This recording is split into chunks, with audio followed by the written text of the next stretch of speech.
Let's go ahead and talk about one of my favorite exercises, the creative matrix.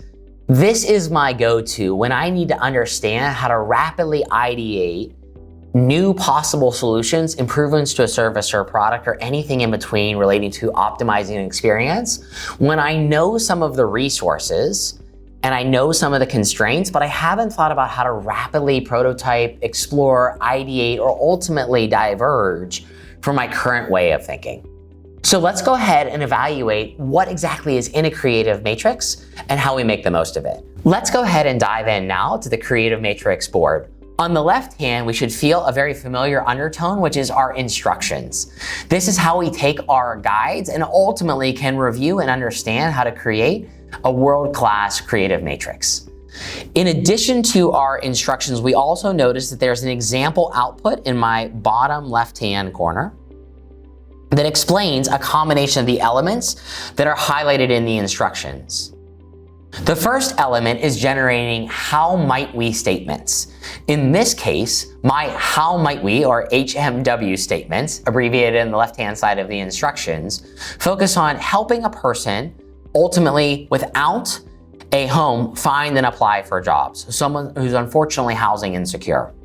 Another example might be helping individuals of the general public overcome their lack of social awareness, especially as we return from a pandemic, or a variety of life stage or lifestyle points that we need to adjust around. The how might we statement can be broad reaching or very specific to a product or experience you have today. On the left-hand side is going to be our resources or our constraints or our ingredients that we are going to mix together. Things like partnerships and technology are a broad way of describing a resource, tool, or any factor or asset that we might be able to leverage to answer the question. And then we combine them in an obvious matrix. How may we help someone who is housing insecure find and apply for jobs with partnerships? Well, and then we begin to generate through our Post-it notes a variety of potential solutions. We might go to corporate car manufacturers. We might ultimately activate local tents. We might think about the lens of mobility and public transportation at the center of this, all partnerships that we have currently today. Then, following my how might we section down with my next constraint with technology, we can then begin to start to understand interesting new or existing ideas through products or services that might present an answer to the how might we help someone apply for jobs if they don't have the benefit of a consistent or stable housing environment with things like technology. And that can involve using online job forums at the library. It could ultimately spark some sort of a campaign to ultimately educate or provide public and safe space for those to come and do and ultimately apply for jobs, whether that's in person or remote. The idea behind a creative matrix is to ultimately think about all of the how might we statements we have and all of the resources that we believe are most available to us. Now, it may make sense to include a very broad range of resources, technology, people, partnerships, etc. But it might make sense to choose an enabler that doesn't necessarily have a very broad definition. So it might make sense to include an enabler that's quite specific.